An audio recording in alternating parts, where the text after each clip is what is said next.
Data pipelines is an excellent way to introduce somebody who has a lot of academics but now wants to work in the data science field.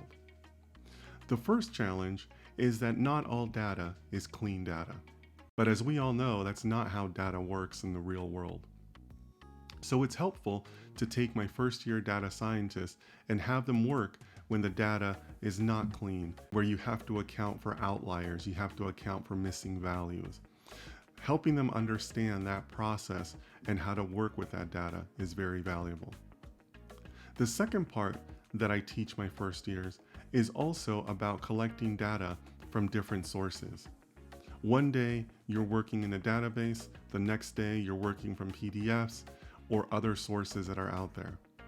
So you have to be able to teach them that flexibility to work from multiple sources. So helping them understand how to build those pipelines when the data isn't always clean and the data has to come from multiple sources is very beneficial.